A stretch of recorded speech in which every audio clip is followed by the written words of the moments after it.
Thank you for inviting me to speak at this impressive conference. I'm sorry I couldn't be with you in person, but if I worked on Valentine's Day, after everything else I've been doing recently, my wife wouldn't have been too impressed.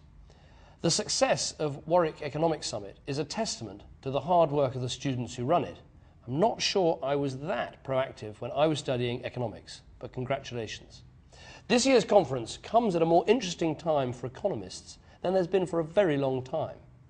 As the full scale of this economic crisis has emerged, some of our long-held assumptions have simply fallen away. So now, today, we're forced to reconsider the old economic orthodoxy. We're forced to question its assumptions about monetary policy, its rules on fiscal policy, and its faith in the virtue of free market capitalism.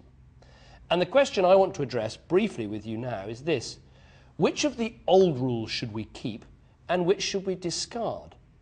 Success, I believe, will go to those countries that navigate a sound path between the bold action we need to pull us out of this slump and the prudent sense to stick with what works.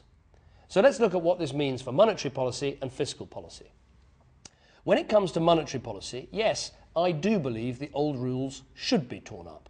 Radical monetary activism is what the economy needs. This is a credit crisis. This is a credit crunch. So we've got to take all the necessary steps to restore confidence in our banking system and to get credit flowing again. The next question is if it's right to discard the old orthodoxy on monetary policy, should we also abandon the old orthodoxy on fiscal policy?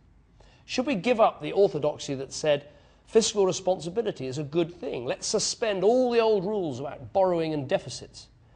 I don't think we should. Some have argued that to fight the recession, we should simply spend like there's no tomorrow, junk fiscal responsibility, and let the long term look after itself. Now, I've got nothing against the idea of a fiscal stimulus. I think it's a good idea if your country can afford it. But as the OECD, the IMF, and the European Central Bank have all said, if your country can't afford it, a fiscal stimulus is a very bad idea. Not just in the long term, as future generations are burdened with a mountain of debt, but in the short term too. Because if people know that in just a couple of years they're going to be hit with higher taxes to pay for that stimulus, they're not really going to invest and spend and do all the things that will pull us through this slump. So an unaffordable, irresponsible fiscal stimulus, I believe, will actually damage confidence and delay the recovery. I don't believe we should just abandon fiscal responsibility. Instead, each country should use fiscal policy to do whatever it responsibly can to stimulate its economy. Sadly, in Britain, thanks to a decade of fiscal irresponsibility, the current British government cannot afford to do very much. But perhaps the biggest challenge we've seen in recent months is to the capitalist free market system itself. A lot of people are angry with capitalism. Instead of representing hope for a better future, they think capitalism threatens it.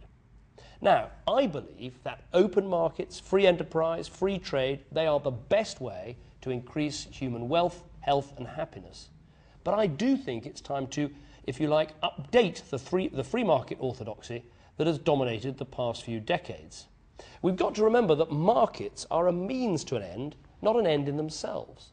That's one of the reasons I keep talking about general well-being, GWB, as well as gross domestic product, GDP. I know your very own Professor Andrew Oswald is a leading academic when it comes to the concept of well-being.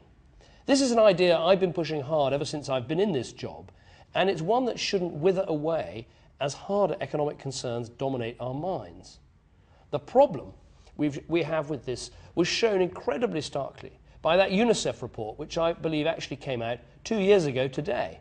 That report said that British children were the unhappiest in the developed world. And in the last 2 weeks, we've had the Good Childhood Review and a report from the New Economics Foundation, all saying more or less the same thing. So we do have to ask why this is happening in a country as wealthy as ours. It's not an inevitable byproduct of capitalism.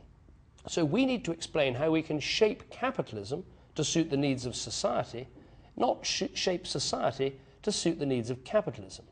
Now, exactly how we do that seems to me to be a very good debating point for you. So that is enough from me, and I hope you enjoy the the rest of this conference. Thank you.